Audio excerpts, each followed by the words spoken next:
গেলা পাখি দিয়া মাগো আমায় একা ছেড়ে, দিবানিশি তুষের আগুন এই হৃদয়ে জ্বলে।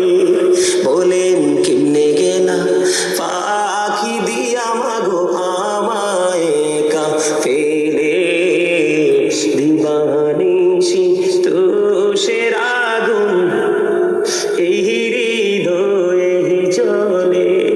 হায়রে কান্দা কান্দা হইছে রে নদী মা, হায়রে কান্দা কান্দা হইছে রে নদী, আমার নয়ন জলে। দিবানিশি তুষের আগুন এই হৃদয়ে জ্বলে। আদর করে নেই নি গো কেউ আমায় কুলে তুলে, কিছুদিন আদর করিয়া যায় যে আবার ভুলে। ঠিক না ঠিক? কথা বলেন না কেন? এবং এখন এমন একটা পর্যায়ে এসেছে, বাবা মার সঙ্গে পর্যন্ত চলে এসেছে। বন্ধুরে আমার, এই জন্য আমি বলি, দুটো হাদিস থেকে আমরা জানতে পারলাম ভালোবাসলেও কাকে আগে।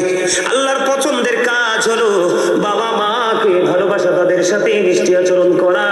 আবার যদি আল্লাহর অপছন্দের কাজ কোনটা জানতে চাই, এখানেও নবীজি জানিয়ে দিয়েছেন আল্লাহর অপছন্দের কাজ হলো বাবা মার কলিজায় আগুন দেওয়া। জোরে জোরে বলেন নাউজুবিল্লাহ। আপনার আমার কি করা উচিত বন্ধু? আপনার আমার মা বাবার সাথে ভালো আচরণ করা উচিত। নবীজি হাদিস শরীফ বর্ণনা করেছেন, হযরত আবু হুরায়রা রাদিয়াল্লাহু তাআলা আনহু থেকে হাদিস খানা বর্ণিত।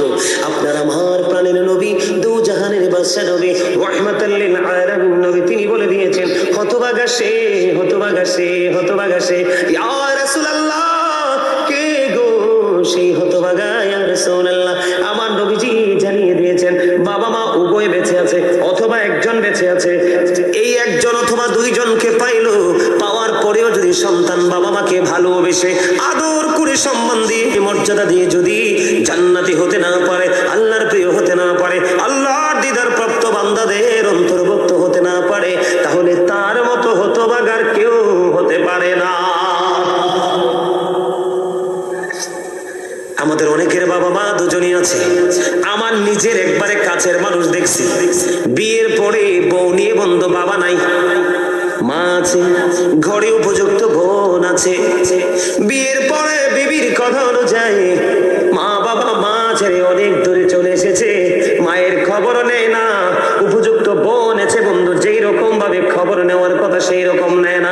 আমার আশেপাশে আমি দেখেছি বন্ধু, মা অসুস্থ হয়ে আছে, চোখে দেখে না, হাঁটতে পারে না, সন্তান বিবি নিয়ে সন্তানদেরকে নিয়ে মন খোলাসা ভাবে চলাফেরা করছে, মাকে হাঁটায় না। ও বন্ধু, আমি আপনাদেরকে আজকে আলোচনা শোনাবো। আমি আপনাদেরকে বলতে চাই, এই পৃথিবীতে আসার মূল মাধ্যম হলো বাবা মা। যে বাবা মার কারণে আমি দেখছি, আমি নিজে দেখেছি, নিজের কানে শুনেছি, মাকে একবার মা বলে ডাকে না, বাবাকে একবার বাবা বলে ডাকে না, আর শ্বশুরকে যে সুন্দর করে আব্বু বলে ডাক দেয়, আম্মু বলে ডাক দেয়। আমি তাদের ডাকের বিরোধিতা করছি না, শ্বশুর শাশুড়ি মুরব্বী তারাও সম্মান, তবে আগে তোমার বাবা মা পাবে সবচেয়ে বড় সম্মান। সবচেয়ে বেশি উচ্চ মর্যাদার হক কে? আমি আপনাদেরকে বলি, মন গড়া কথা বলার অভ্যাসটাই সিম্পল ভাবে বলে দিব বন্ধু। আপনার আমার প্রাণের নবীকে প্রশ্ন করা হলো, ইয়া রাসূলুল্লাহ, ইয়া হাবিবাল্লাহ, নবী গো, ও প্রাণের নবী, আমার কাছ থেকে সবচেয়ে মিষ্টি সবচেয়ে ভালো আচরণ পাওয়ার হক কার বেশি? আমার নবীজি বললেন, ক্বালা উম্মুকা, তোমার মা। প্রশ্ন করা হলো, ক্বালা সুম্মা মান, তারপরে কে ইয়া রাসূলুল্লাহ? আমার নবীজি বললেন, ক্বালা উম্মুকা, তোমার মা। আবার প্রশ্ন করা হলো, ক্বালা সুম্মা মান, তারপরে কে? আমার নবীজি আবার বললেন, ক্বালা উম্মুকা, তোমার মা। আবার প্রশ্ন করা হলো, ক্বালা সুম্মা মান, তারপরে কে? আমার নবীজি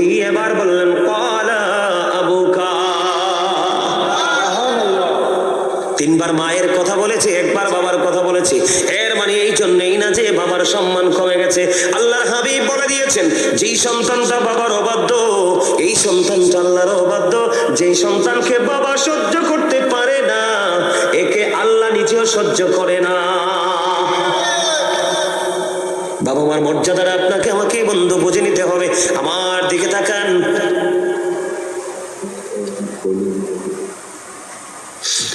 হাদিস শরীফের মধ্যে এসেছে বন্ধু, আল্লাহর হাবিব সরকারে মদিনা তিনি বললেন, এক ব্যক্তি এসে নবীজিকে প্রশ্ন করলেন, ইয়া রাসূলুল্লাহ, বাবার মর্যাদাটা দেখেন, যে একবার বলার কারণে যে বাবার ইজ্জত কমে গেছে এমনটি নয়, কারণ মা বাবার তুলনায় অনেক বেশি করে যায়, ব্যথা সহ্য করে রে সন্তানের জন্য।